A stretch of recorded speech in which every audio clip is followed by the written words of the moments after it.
Mas pinatapang na pagtatanong. Ultimately, Senator, you can say that there was no VIP treatment. Pinalawak na talakayan sa mga isyu ng ating bayan. Sobra na. Hindi lamang sobra na yung pangungurakot nyo, sobra na kahirapan ng taong bayan. Samahan niyo pa rin ako tuwing linggo, alas 12 hanggang alauna ng tanghali para alamin ang bawat katotohanan sa likod ng kontrobersya. Sa mga nagdaang taon, ang ika-25 ng Pebrero ay laging kabilang sa mga special non-working holiday. Ito ay bilang pag-alala sa isa sa pinakamahalagang parte ng ating kasaysayan, ang anibersaryo ng EDSA People Power Revolution, ang mapayapang pag-aalsa ng mga Pilipino na nagpatalsik sa diktadura ng rehimeng Ferdinand Marcos. Pero ngayong taon, kung kailan nakaupo bilang pinakamataas na opisyal ng bansa, ang kanyang anak na si Pangulong Bongbong Marcos, hindi kabilang sa listahan ng regular o kahit man special holidays ang anibersaryo ng EDSA Revolution. Naging madilim na kabanata ng ating kasaysayan ang panahon ng batas militar sa ilalim ng 2 dekadang rehimen ng diktador na si Ferdinand Marcos Sr. Dahilan para umusbong ang diwang makabayan ng mga Pilipino. Dahilan para manindigan ang marami nating kababayan. Pero hanggang sa kasalukuyan, ang ilang sugat ay animoy sariwa pa rin sa mga naging biktima ng martial law. Ngayong tanghali, ating makakapanayam ang isa sa mga matapang na lumaban noong panahon ng diktadurya, activist and martial law survivor, Judy Tagiwalo. Ma'am Judy, magandang tanghali po. Thank you very much for joining us po. Magandang tanghali sa iyo at magandang tanghali sa mga nakikinig sa DCRH ngayong tanghali. Alright. Ma'am Judy, President Marcos did not include the anniversary of EDSA People Power Revolution sa mga listahan po ng holidays natin. This year, kahit sa regular or sa special non-working holiday man, and the palace defends that move by saying that it was done dahil it fell on a Sunday. Kaya wala daw po masyadong ganun kalaking impact sa labor force natin, sa mga manggagawa natin, kung gagawin pa pong holiday ang EDSA People Power Revolution anniversary. Your thoughts on this, ma'am? Ano pong una niyong naisip nung nabalitaan niyo po ito? Nakakalungkot pero parang expected mo, no? Given na yun ang araw na pinaalis sila sa Malacanang ng mamamayan noong 1986. Mahinang dahilan ang sinasabi kaya hindi dineklarang holiday ay dahil linggo naman ito at walang impact sa mga manggagawa. Mali ang pagtingin nila sa bakit dinideklara ang isang araw na holiday. Hindi lamang para hindi makapasok ang mga manggagawa sa paggawaan, walang eskwela. Ang mahalaga, may katuturan ng araw na yon. Anong kahulugan nito sa ating bayan? At ang Pebrero 25 ay may malinaw, no, na impact sa demokrasya at pamamahala sa bayan natin. Pinakasan nito ang mahabang taon ng paghaharing diktadurya ng martial law sa ating bayan. Kaya nakakainis, nakakalungkot, nakakagalit din na hindi dinideklara kasi bahagi ito ng parang rehabilitation, no? Nang nangyari nung panahon ng batas militar at bahagi rin ng proyektong magkakaroon ng amnesya ang bayan sa malagim na chapter ng ating kasaysayan, ang kasaysayan ng diktadurang Marcos. Mm-hmm. Pero sinabi po sa kabila po nito, no, sinabi po ni Pangulong Bongbong Marcos na kaisa raw po siya nating mga Pilipino sa pag-alala doon sa mga naging problema, mga kinaharap na problema noong EDSA People Power, noong martial law mismo, noong EDSA specifically. At ang Office of the President po ay sabi niya, nire-respeto niya raw po yung pag-commemorate natin sa anibersaryo ng EDSA People Power. Do you think, ma'am, his actions speak for his words? Well, sabi nga natin, walk the talk, hindi ba? Kailangan may consistency sa sinasabi mo at saka ginagawa mo. Ang isa yan ay ang ideklara mo na holiday ang February 25. Ang ikalawa ay ang mga kailangan mong gawin bilang presidente para mapalagahan o anong nangyari sa panahon na yon, ang usapin ng pagbabalik ng nakaw na yaman. Hindi, hanggang ngayon, issue pa rin natin yan, no? Malaking bahagi pang hindi na naisauli at may reback pa na real estate tax na mula 2.5 billion ay lalong lumalaki taon-taon dahil sa interes. Pangatlo, ang usapin pa rin ng karapatang pantao, patuloy ito na nangyayari sa ngayon. Kaya kung talaga ang tapat ang Malacanang sa sinasabi nitong pagrespeto sa diwa ng EDSA, ay gagawin niya ang nararapat. Hindi lamang pagdeklara nito bilang holiday, kundi dinggin yung mga hinihingi ng mamamayan. Dahil ang EDSA, hindi lamang pagpapalit ng kung sinong nakaupo sa Malacanang, may usapin to ng sobra na, palitan na. Hindi lamang yung tao, kundi ang mga pamamahala na hindi nakakatulong sa nakararaming mamamayan. At patuloy nga ang mga issue na iyon hanggang sa kasalukuyan.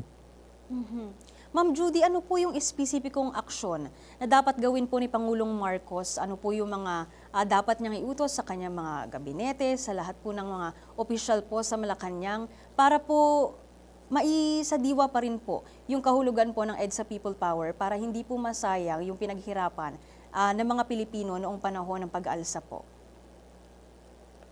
Well, ang malinaw ay una, makasan ang korupsyon. No? Ang korupsyon ngayon at bago pa yung kanyang termino.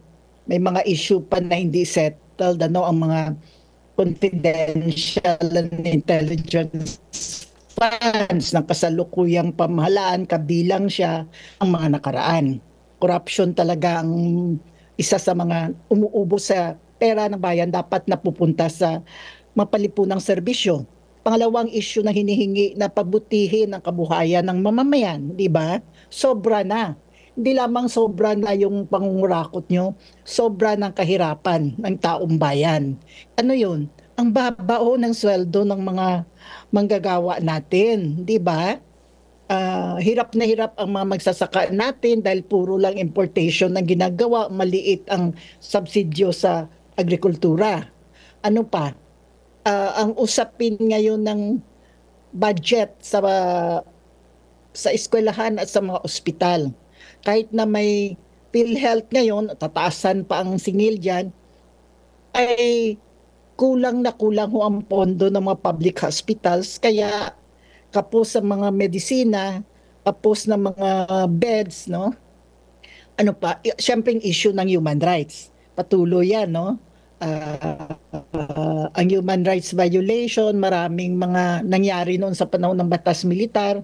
Ngayon sa panahon ng ikalawang Marcos, nasobrahan na ang bilang ng mga nawawala sa kanyang unang taon, sa unang taon ikumpara kay President Duterte.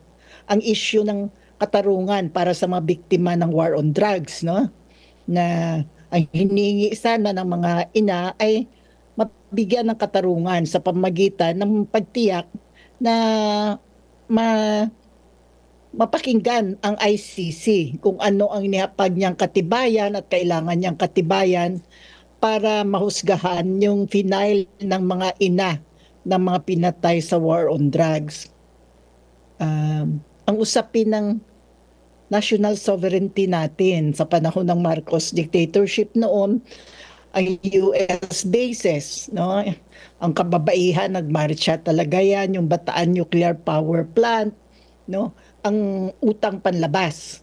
Mga issue na hanggang ngayon ay patuloy. Kahit nawala na yung Clark tsaka ng Subic, ay nariyan ngayon yung EDCA at nadagdagan pa nga. From 5 sa panahon ni Presidente Duterte, dinagdagan niya ng 4, siyam, no? At syempre yung China. Pareho dating sinasabi, ang presidente dapat sa panahon ng diktadura, sa panahon ngayon, ay hindi pro-US, hindi pro-China, dapat pro-Philippines. At hindi ang China at lalo na hindi ang US ang magpoproteksyon sa atin, kundi ang sarili natin at sariling mamamayan. Mga issue ito na issue ng batas militar noon, issue pa rin hanggang ngayon. Ulit sasabihin ko, ang panawagan ng EDSA na sobra na, tama na, hindi lamang humihinto sa palitan na ang nasa Malacanang, kundi palitan na ang sistema na hindi nakakapakinabang yung nakararami. Kung ding nakikinabang ay ang maliit lang na grupo ng mga political dynasties at ang kanilang mga pinagsisilbihan ng mga dayuhan. Sa tingin niyo po ba, Ma'am Judy, malaking parte po ng paglaban ng mga Pilipino noong EDSA ang nasayang dahil sa sitwasyon na kinalalagyan ng bansa natin ngayon? Well, nagtuturo din ako kasi ng kasaysayan, no? Nagtuturo ako ng kasaysayan ng kababaihan sa Universidad ng Pilipinas. So, ang isang bayani natin, si Salud Algabre, lumaban siya noon sa mga Amerikano. 1934, nag-alsa siya, tapos nang hinuli siya, ay na-interview siya na isa ring American scholar noong 1950s. Pagkatapos ng pag-alsa, tinanong siya, pagkatapos na hindi nagtagumpay ang pag-aalsa niyo laban sa Amerikano, anong ginawa mo? Ang sabi niya, walang pag-aalsa na nasasayang o nabibigo. Palagi itong isang hakbang sa tamang direksyon. Sabi niya, an uprising never fails. It is always a step towards the right direction. Okay? So, ganun ang pagtingin ko sa EDSA. Hindi nasayang ang EDSA 1. Pinakita nito ang lakas ng sambayanan kapag nagkaisa, namulat at kumilos na mabago ang pamamahala. Ano man kalakas nito, ano man ang suporta nito sa militar o kaya sa Amerika. Pinakita yan ng EDSA 1. Pinakita din ito, ikalawa, na hindi sapat na baguhin ang nakaupo sa Malacanang. Hindi usapin lang yan ng palitan si Marcos ni Cory Aquino. Ang mahalaga ay mailagay ang mga tao na tunay na naglilingkod sa nakararami. Ng EDSA ay pagbabago hindi lamang para sa mga nawalan noon ng puder sa panahon ng diktadura, tulad ng mga nawalan ng telebisyon, nawalan ng bangko, nawalan ng mga dyaryo, no? Nawalan ng mga propiedad. Kundi ang usapin pa ng paano harapin ng namamahala ang malawak na kahirapan ng mamamayan. Lalo na yung mga nagbabana talaga ng mga buto. Yung mga manggagawa, mga karpintero natin, mga drivers natin, mga naglilinis ng eskwelahan paralan natin, at ang mga farmers natin ang nagtatanim para may makain tayo. Yun ang usapin doon Nasaan ang pagbabago para sa kanila? So part yan ng landas na tatahakin na hindi actually tinahak, pero yun ang direksyon na dapat tatahakin. So, bigo siya in that sense na ang ikalawa ay hindi natupad. Ang usapin ng para kanino dapat ang papalit sa Malacanang, para sa nakararami o para sa konti lamang, ay sinagot na pagpapatuloy pa rin ng paghahari para doon sa meron na. Di ba? Kaya nga hanggang ngayon naghanap pa rin yung mga nakararami sa atin na isang presidente na akala nila ay tutugon sa kanilang kahirapan. No? Whether populist yan, demagog yan, na pag-upo naman ay iba rin ang pinatutunguhan. So, tuloy pa rin ang pangarap para sa EDSA, Pamela. Pero mahalagang mapanghawakan natin ang aral.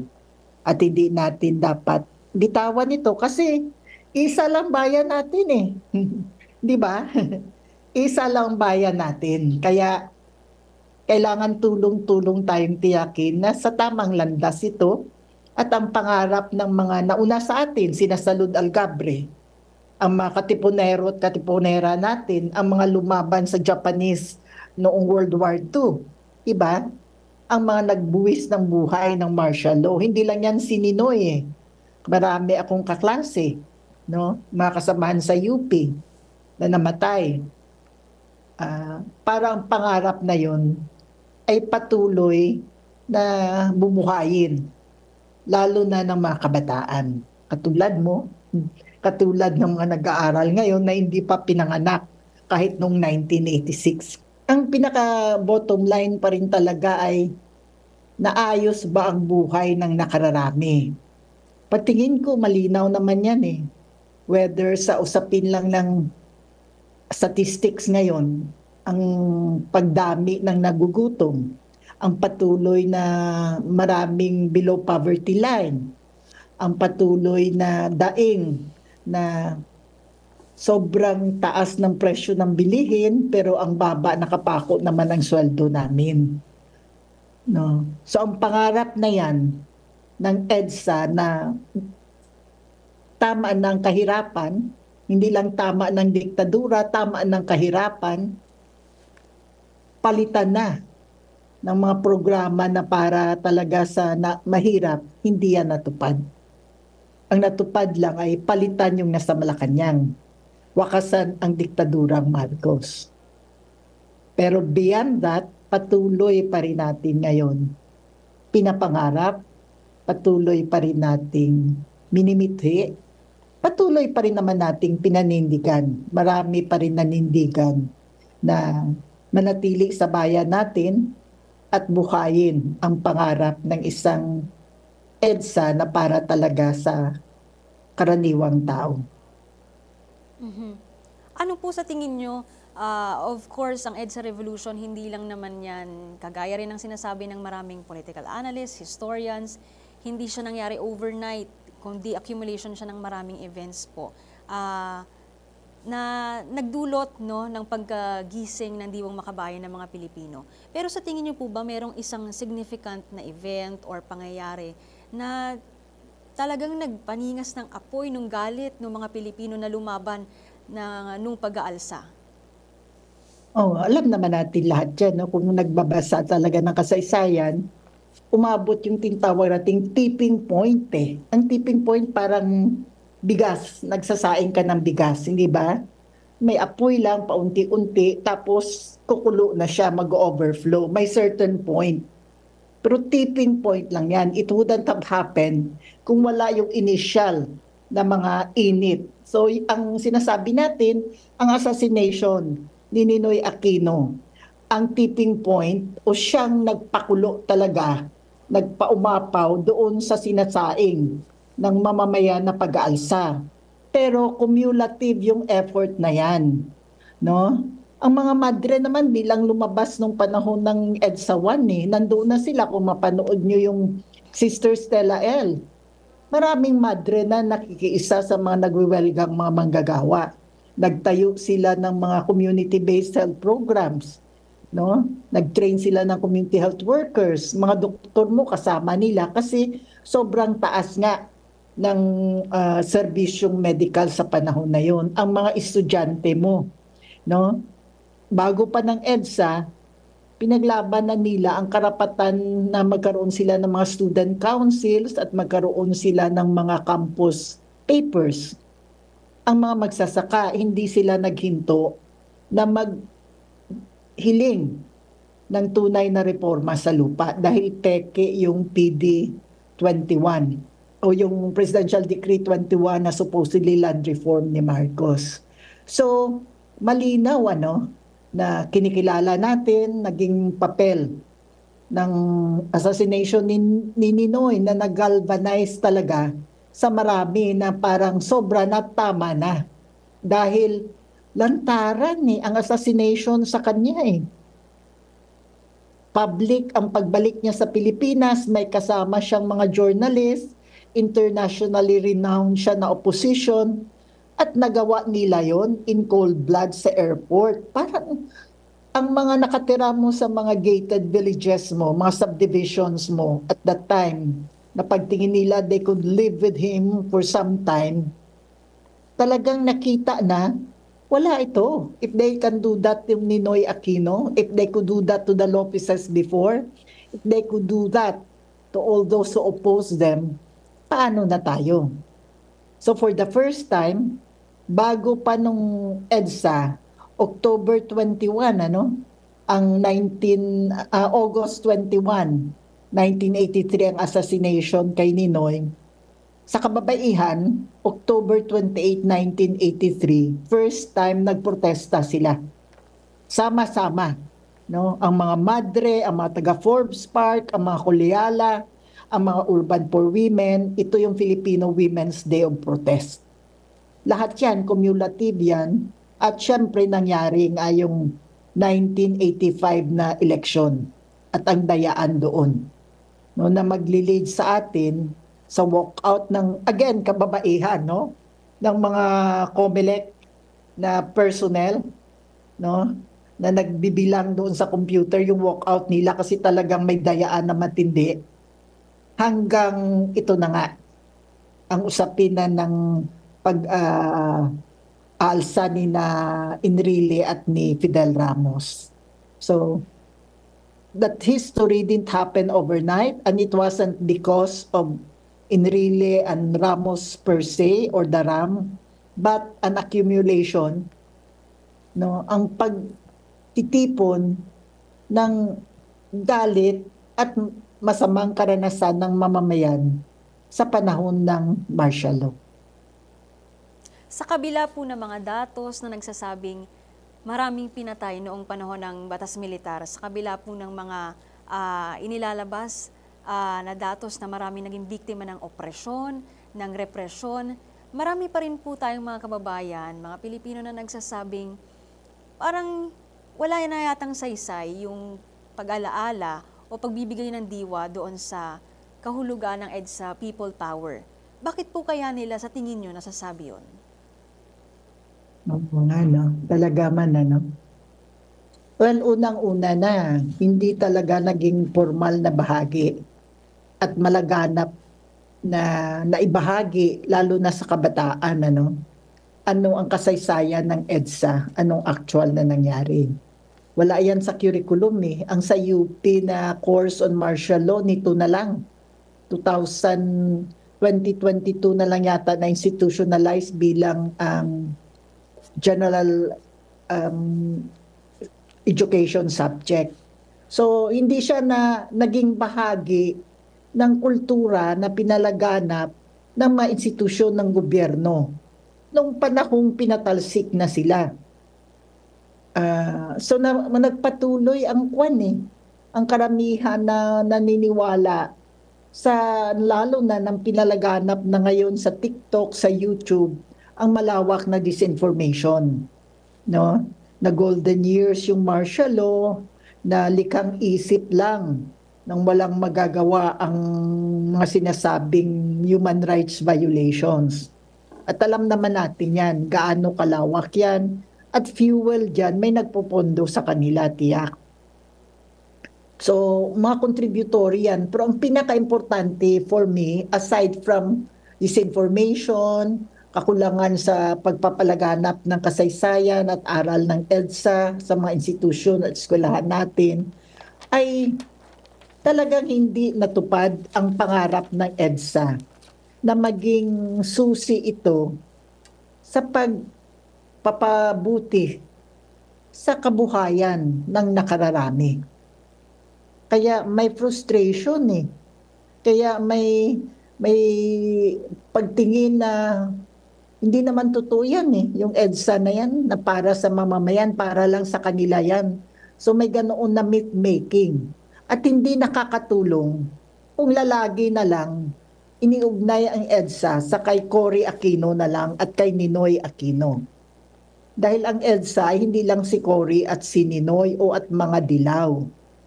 Ang EDSA ay katulad nga ng sinabi ko kanina, ay accumulation ng dekadang paghihirap at galit ng mamamayan sa pamumuno sa korupsyon, sa human rights violation, no? Sa luxury na lifestyle nila eh. No, naghihirap ang taong bayan, ang sa Negros, ang mga bata na mamatay sa gutom, pero makita mo ang mga video na nagpa-party sila with Hollywood, kina George Hamilton, di ba? So may ganoon na kuha na kalimutan na yan. Kasi wala namang nangyari kay Cory eh. Ganoon din naman ang ginawa eh. Anong nangyari kay Pinoy? Ganoon din ang nangyayari. Mahirap pa rin kami. No? So, usapin na yan ng disillusionment ng nakararami, lalo ng mahihirap, sa napakalimitado, napakakitid na pagtingin kung ano ang EDSA. Sobra na, tama na, palitan na. Si Marcos. Pero hindi narinig, sobra na, tama na, palitan na ang korupsyon. Sobra na, tama na ang kahirapan ng manggagawa, taasan yung sweldo namin. Sobra na, tama na, palitan na ang mga magsasakang naghihirap dahil walang lupa o napakakulang ng tulong sa kanila. Ma'am Judy, balikan po natin yung inyong naging hindi talagang magandang karanasan noong martial law. Isa po kayo sa mga naging vocal martial law victims and survivors. Dalawang beses po kayong nakulong, inaresto noong 1973 and 1984 habang ipinaglalaban nyo po yung mga karapatan nyo bilang estudyante at karapatan din po ng maraming Pilipino. Gaano po kahirap yung panahon na yon habang ipinaglalaban nyo yung mga sa tingin nyo ay tama para sa ating bansa? Ano po yung naging karanasan ninyo? Alam ko po, sa kada interview po na inyong ibinibigay sa iba pa pong media institution, ikinikwento nyo po ito willingly, yung inyo pong naging karanasan. Could you walk us through briefly sa mga naging experience nyo po noong martial law, lahat po ng repression, oppression po na inyong naranasan noong martial law? Aktivista ako kasi sa UP, di ba? Doon ako namulat sa UP, social worker ako, social work student ako. Tapos bilang social work student, nagpi-field kami. So nakita ko talaga na yung prinsipyo ng social work na connecting private troubles with public issues. Ibig sabihin yung mga problema ng mga bata, kasi yun ang una kong court social work, ang una kong field. Mga bata sa Tondo na nagnakaw ng isang pares ng tsinelas o nagnakaw ng mga t-shirt dyan sa bangketa, maugnay mo talaga sa kahirapan, kakulangan ng trabaho ng mga magulang, 3 kayod, 1 tuka. At syempre yung karanasan na yun ng araw-araw na buhay ng mga tao at ang pag-aaral sa kasaysayan ng Pilipinas at ang nangyayari talaga sa UP, naging aktivista ako. Kaya nung nakapag-graduate na ako ng social work, nag-decide ako na maging full-time organizer ng kabataan, ng mga kababaihan. So kilala ako na aktivista na umuwi na ako sa amin. At nung nagkaroon ng batas militar, wanted na kami lahat. Yung bahay namin ni-raid sa Bacolod.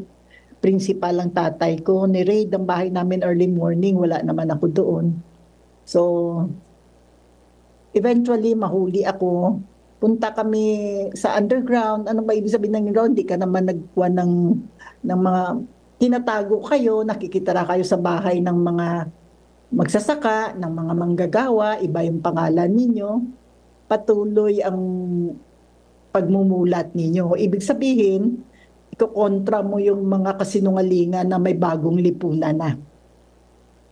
Mahuli ako noong 1973 at yun na nga, may torture. Ang torture noon, pinahubad ako, pinaupo sa yelo, 2 gabi yun.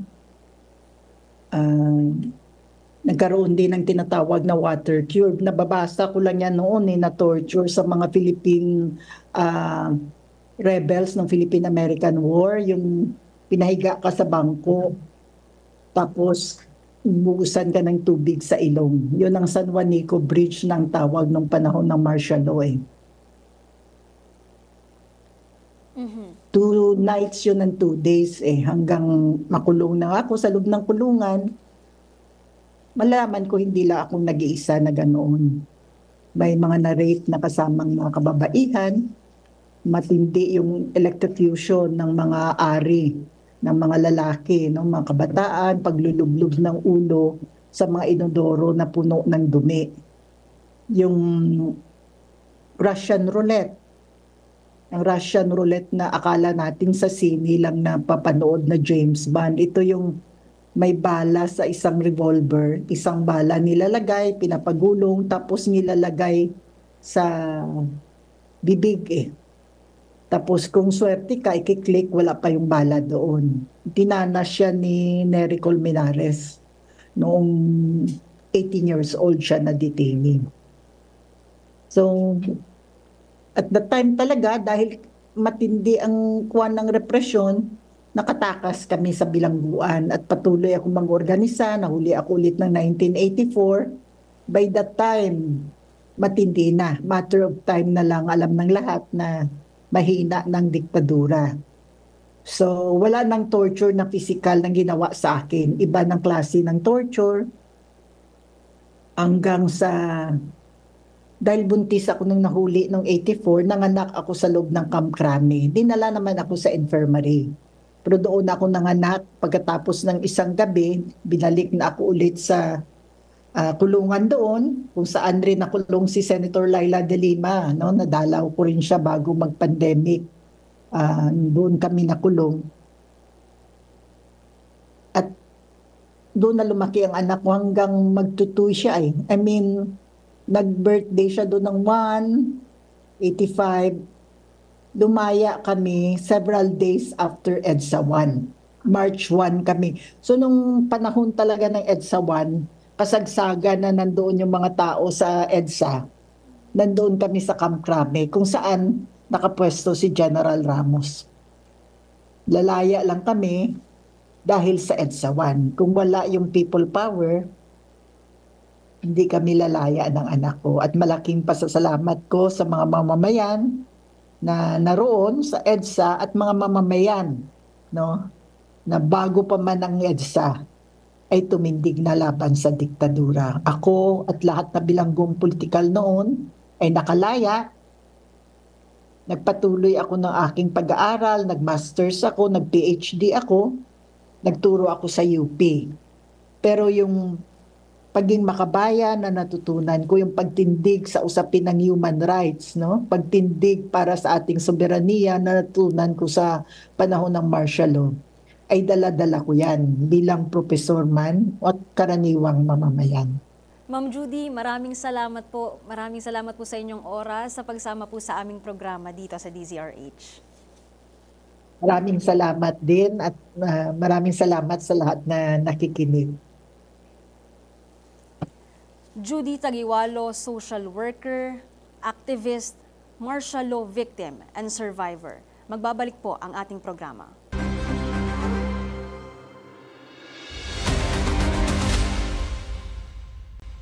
Ngayon ay makakasama natin ang isang political analyst mula University of Santo Tomas para ibahagi sa atin ang kanyang pananaw tungkol sa pagkakatanggal ng anibersaryo ng 1986 EDSA Revolution sa mga holiday po na ginugunita dito sa ating bansa para sa taong ito. Isa sa mga mahalaga at historical na pangyayari na ginugunita nga natin sa pamamagitan ng isang holiday.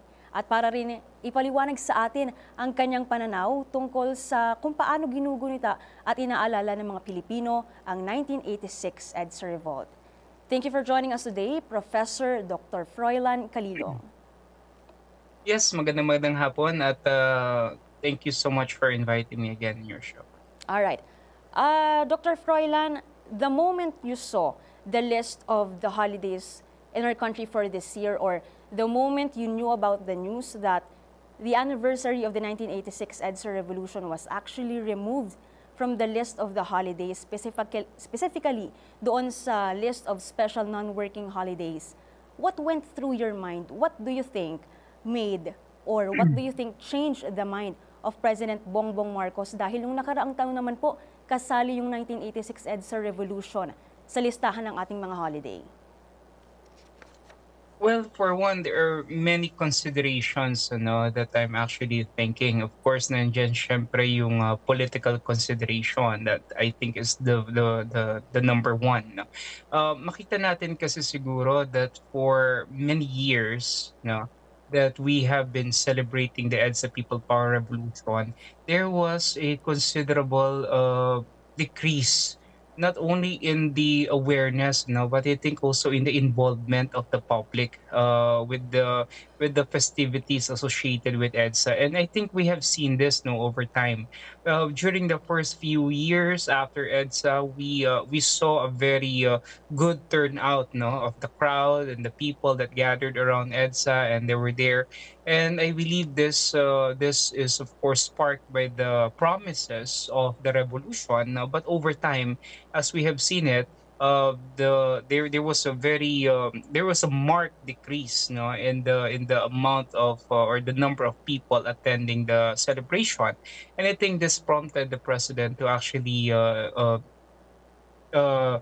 not include this anymore as one of our holidays. No, I think that is one, and another reason perhaps is based on the economic consideration. As you know it, our calendar, especially the holidays.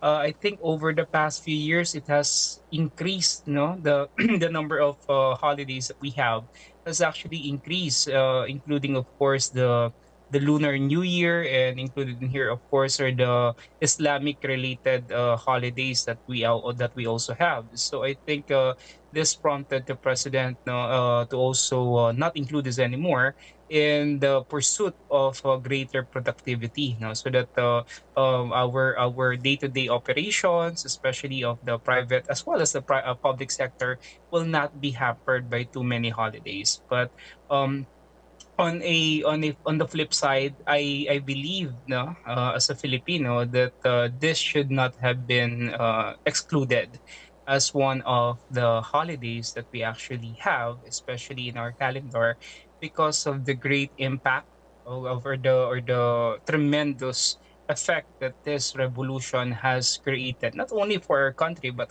for the whole world. No, the restoration of democracy and the liberty that we actually are enjoying right now is one of the gifts, no, that we actually will always be indebted to EDSA. And I think there was a kind of miscalculation perhaps on the part of the president. I mean, from a historical standpoint. All right. How impactful do you think this action is um, towards the respect or towards the understanding of the Filipino people for 1986 EDSA Revolution itself? Sinabi po ng gobyerno nung dinepensahan nila yung aksyon na ito, meron lang daw po kasing minimum socio-economic impact yung celebration or commemoration nga po ng 1986 EDSA Revolution sa ating mga manggagawa because it fell on a Sunday. But then meron pa pong isang kapistahan, specifically yung Feast of Immaculate Conception. It also fell on a Sunday pero hindi naman po nila tinanggal. So do you think, Dr. Froilan, nalilimitahan ba yung kahulugan ng pagse-celebrate or pagko-commemorate ng 1986 EDSA People Power Revolution sa merely, just rest day for our workers? And Yeah. sinabi rin, nabanggit din ni President Marcos na he is still one with the Filipinos when it comes to remembering all those tribulations. So, your thoughts on this? I would not want to think that the president actually did this, because of the idea that his father was ousted because of this revolution.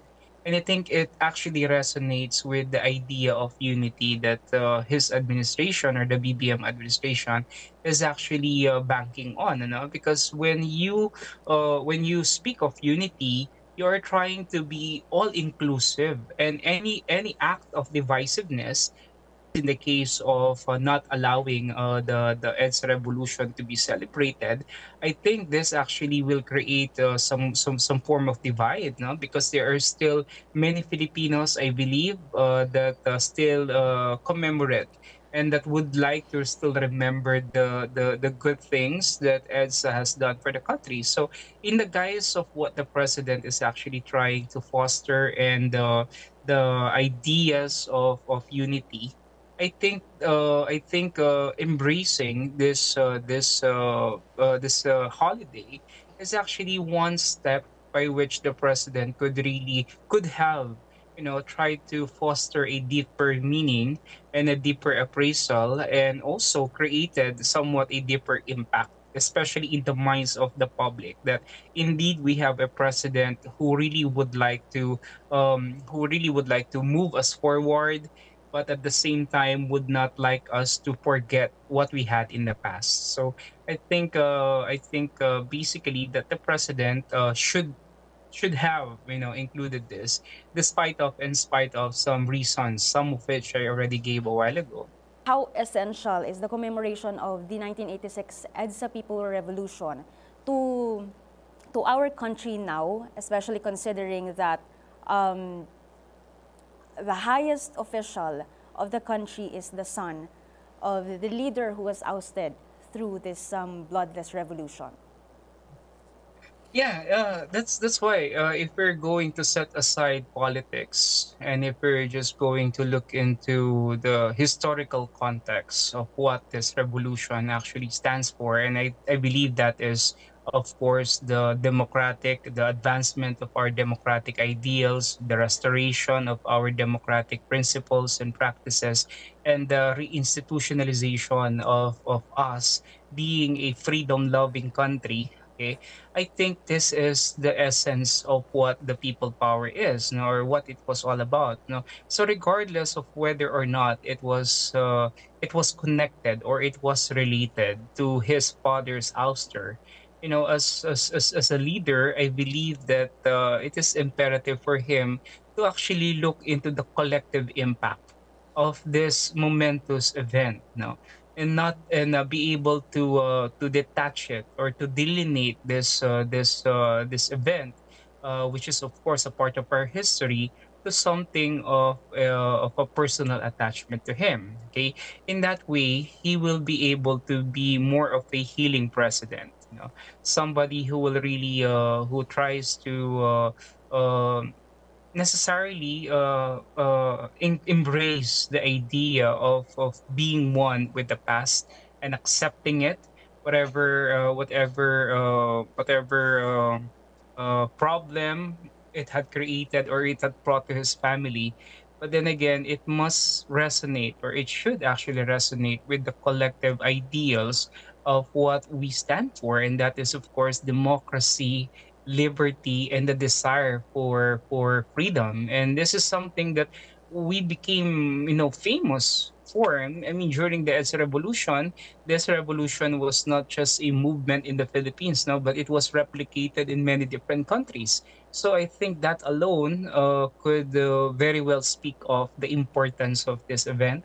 And like I said, if the president is going to set aside his personal attachments or his personal reservations regarding this event, and embrace the idea that this is a remarkably one of the glorious periods of our history, then I think there will be a greater acceptance on the part of the public, and perhaps the idea of unity will resonate better with the people.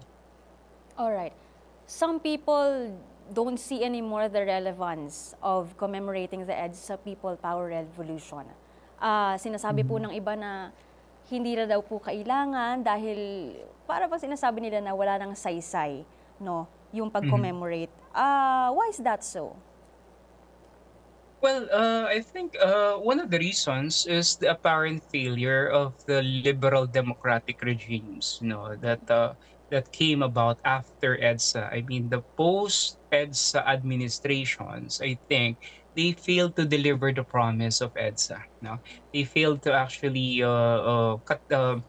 capitalize on the gains that were already there after the revolution. So I think this resonates well with the public sentiment that the politicians or the regimes that followed after EDSA and the different administrations that came after EDSA did not really do much to reverse their current conditions. I mean, it did not really resonate in the kind of development or societal progress that it actually promised. So there was that apparent failure of the promises of EDSA, no? But as with any event naman siguro in the past, no, there were several promises that were unfulfilled, but we cannot totally eradicate from our memories, something that really happened. I mean, something that really transpired. And I guess this is the reason why over the years, the legacy and the history of EDSA has been diminishing consistently, primarily because I think there were very few people who actually are still celebrating it. No, and I think there should be a more invigorated attempt to instill or reinstill the ideals of EDSA, regardless of the fact whether or not the promises of the revolution actually materialize. Because at the end of the day, I guess what is important is that we were able to prove something, to the world collectively through a bloodless revolution, as in the case of EDSA. And this actually speaks great volumes about the power of democracy and the power of the people if they are going to be united. Some of the people who say that are also the same people who also express that the Marcos regime was actually a golden age or a golden era. And some of them also say that nothing really changed after EDSA, just like what you explained earlier, Professor. How can we explain this perception? Well, basically because I think we were not able to translate, especially to the younger generation, what EDSA primarily is all about. No, so the younger people now who actually are supposed to be more in tune with technology, with social media. I think we failed to bridge or to send the message across to them what the EDSA primarily is all about. No? And so without proper understanding and without proper knowledge, there will be a decreased sense of appreciation for something, just like in the case of EDSA. So I think it's incumbent upon us, perhaps upon our curriculum, our schools, our instructions our modes of instructions, actually instill and make it an imperative to teach to the young people what the celebration is and what it really means for us, as a people. So I think for those people who actually think that EDSA is not a thing to be celebrated anymore, we tend to think of celebration as something that is apart from commemoration. There are some holidays in the Philippines that we still regularly celebrate. I mean, that we regularly commemorate, but sometimes some of them do not have a very big celebration. No? Like for instance, the the the the death anniversary of Jose Rizal is just being commemorated a holiday annually. But then again, when you see, it's always just the president sometimes laying red or flowers, no, on his on in there in Luneta, and then that's it. I mean, not necessarily that people should gather around, no, kasi ito yung naisip natin, ano, na para bang wala naman nagpupunta na sa EDSA, no, hindi naman nakagaya dati na ang daming crowd. So the point is, we don't necessarily need to have the people there physically, no, and celebrating or chanting songs of 1986. It doesn't necessarily have to be like that. The important thing is that we commemorate in our midst, in our minds, in our subconscious, that the legacy and the presence and the ideals of what we fought in 1986 will not be diminished. Professor Froilan, what do you want the students, the young generation to remember? What do you want them to remember or to think of whenever they talk about the 1986 EDSA revolt? Well, for one, it was EDSA in itself, I would say, is a microcosm of our country's history. Remember, our country's past is actually tainted with a lot of struggles. From the time of the Spaniards down to the Americans and down to the Japanese occupation. It's always been like that, and I think this is one of the lessons that we could get from EDSA, that if we are collectively together, we could actually we could actually rise above every obstacle that comes our way, and through this collective effort and the aspirations and the ideals of constantly reminding ourselves of what democracy is and what it stands for. I think that is primarily the lesson of EDSA. And yes, like I said, it the event was a success, but the events that followed it actually was a dismal failure. But it doesn't and it should not diminish the fact that EDSA still made a huge impact in our country's past and shaped or reshaped our country's destiny. All right. Professor Dr. Froilan Calilong, maraming salamat po for joining us in our program. Thank you very much. Thank you. Thank you so much, and mabuhay po kayo. Political analyst from the University of Santo Tomas, Professor Dr. Froilan Calilong. Magbabalik po ang ating programa.